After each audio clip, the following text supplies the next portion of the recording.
Hi all, myself Swati Kothari. Today I would like to share some important and interesting topic of Yoga Shastra, that is Pancha Prana. In this topic, I will tell you the meaning of prana, types of prana, in types, major types, minor types, and where all those pranas are located in our body and what are the functions of those pranas. Now suppose I ask you that what is the meaning of prana, then some of you will tell me that prana means air, prana means breathing, prana means oxygen, like that. At the gross level this meaning is okay, but at the subtle level its meaning is little different. According to Yoga Shastra, its meaning is still different. Yoga Shastra says that prana means vital energy force, prana means livingness, or in Hindi we can say that prana means Chaitanya. This prana Shakti is existing everywhere in the cosmos or in the universe. Then whether it is living thing or non-living thing, everywhere it is prevailing. In living thing, this prana Shakti is existing in the form of nadis. Nadis means not nerves or neurons. Nadis means the pathway through which prana Shakti is flowing in our body. That means nadis. Now let's understand the types of प्राण. कई बार हम भगवान को थाल धरते हैं तब बोलते हैं ना, ओम प्राणाय स्वाहा, ओम अपानाय स्वाहा, ओम व्यानाय स्वाहा. तो these are the names of the pranas. Let's understand one by one. First comes pranavayu. Pranavayu is situated in our body from chest region to the base of neck. Between this area, pranavayu is situated. In this area, Anahat Chakra and Vishuddhi Chakra are under the control of pranavayu.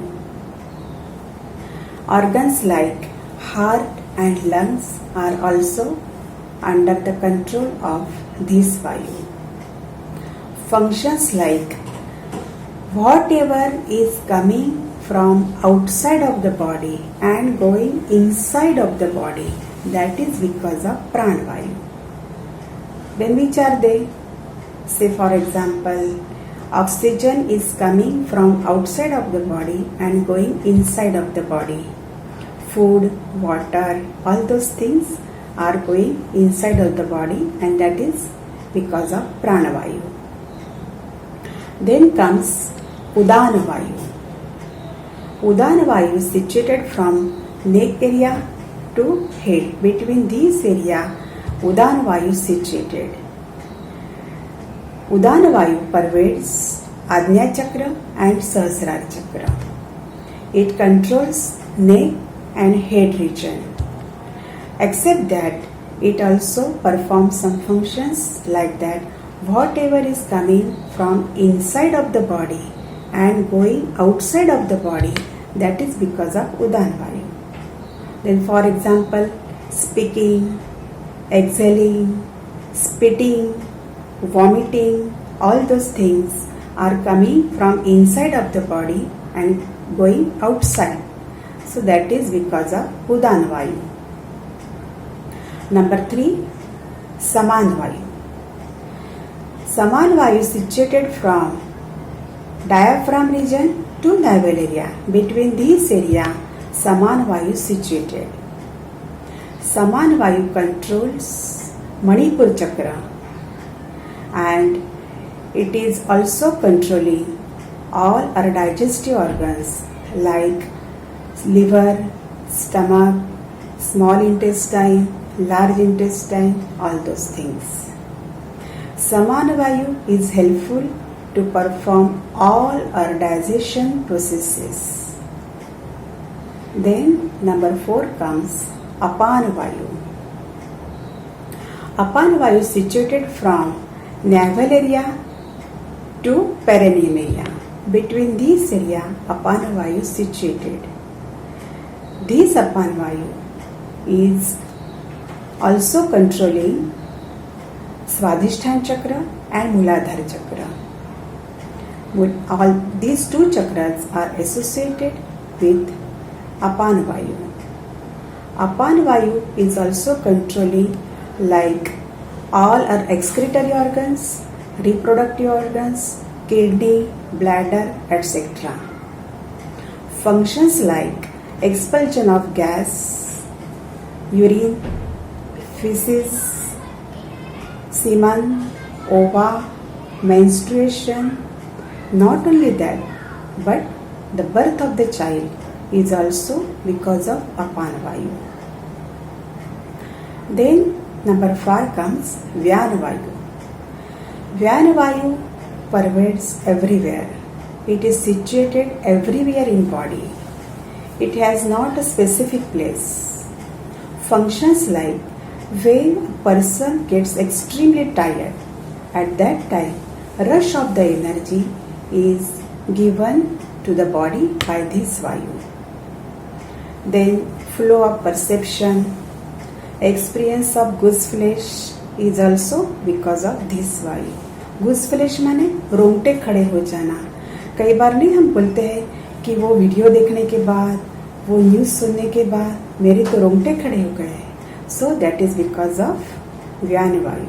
रोंगटे खड़े होना माने goose flesh. Now let's see minor types of prana. In minor types, first comes Nagavayu. Belching, hiccups, ये जो कुदरती आवेग होते हैं, that is because of Nagavayu.